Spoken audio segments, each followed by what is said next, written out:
कांग्रेस ये समझ लेती। क्या जनता के क्या वोटर के अधिकार के लिए कोई यात्रा निकालना, कोई यात्रा होती है सर? नहीं, तो वो वोटर का कौन सा अधिकार है सर? आप चुनाव आयोग को गाली देना, बेशर्म कहना, देशद्रोही कहना, ये अधिकार की बात है? ये जो यात्रा राहुल गांधी ने निकाली है, इसका उद्देश्य क्या है? देश के अंदर अराजकता पैदा कर देना, चुनाव आयोग के प्रति अविश्वास पैदा कर देना। 3 महीने बाद किसके नेतृत्व में चुनाव लड़ेंगे? ये कह दे कि बहिष्कार करेंगे हम चुनाव का, क्योंकि दूसरी कोई संस्था इटली से तो आएगी नहीं यहाँ चुनाव कराने। भारत की चुनाव आयोग ही चुनाव कराएगा ना। और आप तो हाइड्रोजन बम फोड़ रहे हैं। वो तो क्या किसकी दुकान खोल के बैठे थे? प्यार या उसकी मोहब्बत की दुकान, मोहब्बत की दुकान में एटम बम और हाइड्रोजन बम बिक रहे हैं, फोड़ रहे हैं वो। तो नफरत की आप तो समझ, मैं उस विषय पे जाना नहीं चाहता, लेकिन मैं पूछना चाहता हूं कि यदि आप जो है आज चुनाव आयोग को इतना कुछ गाली गलौज कर रहे हैं, एक स्तर से नीचे उतर के कोई संवैधानिक संस्था आपने नहीं छोड़ी, उसमें चुनाव आयोग को नहीं छोड़ा, तो 3 महीने बाद चुनाव किसके अधीन लड़ेंगे आप? वही कराएगी ना। तब क्या कहेंगे आप? जनता को भड़का के कहना चाहते हैं वोट समिट पे आ जाइए सर। अब मैं दूसरी बात कहता हूं कि मेरे कांग्रेस के मित्रों को थोड़ा समझना चाहिए। यहाँ पर वरिष्ठ राजनयिक बैठे हैं, विदेश विषयों पर बहुत अच्छे बातें वो रखेंगे, क्योंकि वो अनुभवी लोग नहीं हैं, हम तो राजनीतिक लोग हैं। लेकिन मैं जितना समझ पाया, SCO का फुल फॉर्म क्या है, उसका उद्देश्य क्या है? SCO में यदि मैं जहाँ तक समझता हूँ कि S से है सिक्योरिटी, सुरक्षा, शांति और स्थिरता। ये 3 इस जो इतना बड़ा जो समिट हुआ है, इसके मूल बिंदु हैं। वहाँ पर सिक्योरिटी को लेकर, सुरक्षा को लेकर, शांति और स्थिरता को लेकर लगभग जो है, जो जितने देश वहाँ इकट्ठे हुए हैं, उन्होंने उस पर विचार विमर्श किया। और जिसमें फोन आपके साथ है जो बज रहा है, उसका आतंकवाद, हाँ, आतंकवाद और जो देश में अस्थिरता फैलाने वाले तत्व हैं, और शांति और उसकी बात है विकास की, उसकी चर्चा वहाँ पर समिट में हुई है।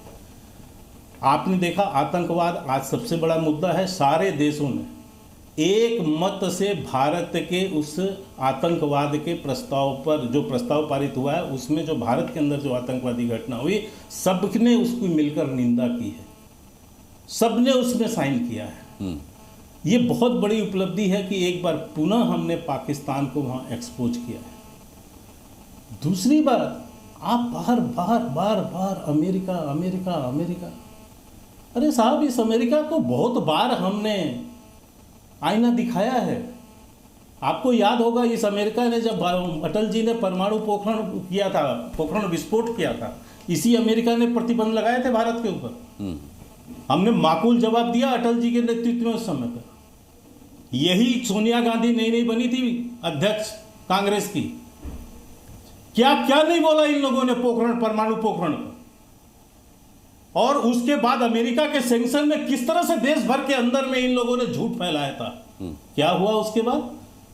बिल क्लिंटन को आना पड़ा भारत।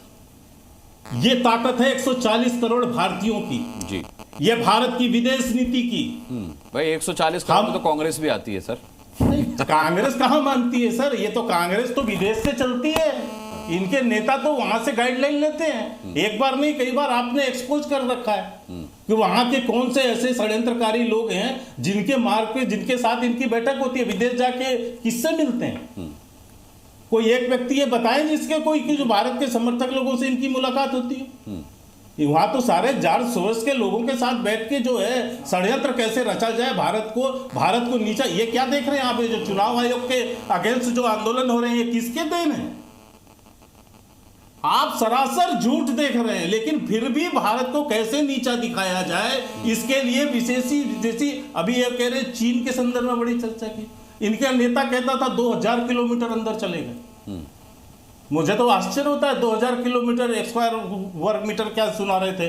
पूरी दिल्ली चली जाएगी सर। यहां से गलवान की दूरी कुल 1200 किलोमीटर है दिल्ली से। पता नहीं सोनिया गांधी, राहुल गांधी, प्रियंका गांधी सब चाइना में रह रहे हैं इनके नेता के हिसाब से। तो इसी गलवान, इसी चीन के मामले पर राहुल गांधी को सुप्रीम कोर्ट से फटकार लगी है, भारत की सेना को नीचा दिखाने के लिए। ठीक है, आपको इसकी जानकारी होगी, अभी अभी 1-2 महीना पहले की बात है। ठीक है केके जी, तो मैं लौटता हूं आपके आप पास। केवल झूठ और प्रोपेगेंडा मत फैलाइए। भारत की विदेश नीति, विश्व भारत की कूटनीति, आप ये जो गले मिलना, हाथ मिलाना, यहाँ विशेषज्ञ बैठे हैं, वो बता देंगे कि इसका कितना असर विश्व के देशों पर होता है। ठीक है, बॉडी लैंग्वेज क्या होती है, इसकी कितनी बड़ी भूमिका। कुछ कहना चाह रही हैं, उसके बाद में आगे बताओ। निगत काउंटर कीजिए। मुझे लगता है आपको आपके सवालों के जवाब मिल गए। अनुराग जी, ये तो आप अपने आप से पूछिए और व्यूअर्स ने देख लिया कि जवाब मिले या नहीं मिले। मैंने, माफ करिएगा, मुझे हंसी इसलिए आ गई क्योंकि केके जी ने बड़ी संयम के साथ इधर उधर की इमरतियां जलेबियां जरूर बना ली, पर आज जो सवाल मैंने पूछे थे वो नहीं। और आखिरी सवाल ये था कि 150 विदेश यात्राएं कर चुके हैं मोदी जी। मुझे 15 काम गिनवा दीजिए। 15, ये तो 2 नहीं गिनवा पाए, इधर उधर के कान पकड़ते रहे। खैर, 2 सवाल इन्होंने यहाँ पर कहा, बिहार के चुनाव के लिए बोला और कहा इलेक्शन कमीशन। खैर वो मुद्दा नहीं था, पर मैं जवाब देना चाहती हूँ, मेरी जिम्मेदारी है ये। तो जब आप इलेक्शन कमीशन की बात करते हैं तो ये गणित तो आप ही समझाइएगा कि कैसे 65 लाख वोट इधर उधर गायब हो गए। लोग वहां पर कह रही है महिलाएं आकर कि मेरे बेटे का भी मैंने फॉर्म भरा था, नहीं आया, बेटे का नाम पति के साथ जोड़ दिया, पति का नाम बेटे के फॉर्म में जोड़ दिया। हो क्या रहा है? 65 लाख वोट कहां से चलेगा? शमशान घाट के बाहर और कब्रिस्तानों के बाहर आप क्या वोटिंग मशीन लगाने वाले हैं? क्योंकि आधे लोग जो आपने नए जोड़े हैं वो तो मर चुके हैं, उनका तो डेथ सर्टिफिकेट बन चुका है, उसके बावजूद वहां पर लोग हैं नहीं। तो उसका सवाल,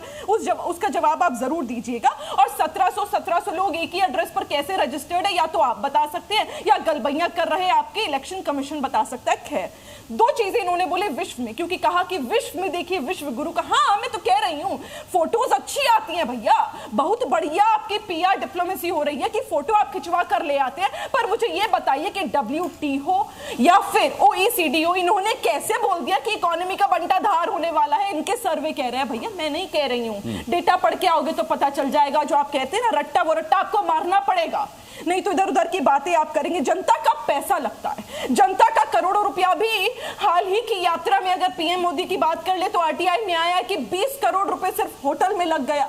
अरे होटलों में जाकर रहिएगा, बढ़िया बात है, लेकिन जनता का पैसा इस्तेमाल कर जो आप हवाई जहाज में जा रहे हैं, रह रहे हैं, उससे जनता का फायदा क्या हुआ? मैं ये पूछ रही हूँ। मेरा सवाल बड़ा स्पष्ट है कि जब भारत में फैक्ट्रियां बंद हो जाएंगी और मजदूर सड़क पर आ जाएगा तो आप विदेश जाते थे, विदेश यात्रा पर, तो वो किसके पैसे से जाते थे? चाहे इंफ्रास्ट्रक्चर, चाहे मेडिसिनल हो, चाहे यहाँ पर चाहे यहाँ पर भारत में MNCs हो, ITs हो, वो निवेश कराने वाले मनमोहन सिंह थे। पैनल पर हंसकर दांत दिखाना बहुत आसान है। वो निवेश भारत को मनमोहन जी की सरकार ने दिलवाया था। मुझे तो आप बताइए ना, 5 काम कह रही थी, चलिए 15 कह रही थी, आप 5 बता दीजिए केके जी कि क्या भारत को फायदा मिला है। बताएंगे भी तो शायद आप यकीन नहीं करेंगे। निगत Zee News.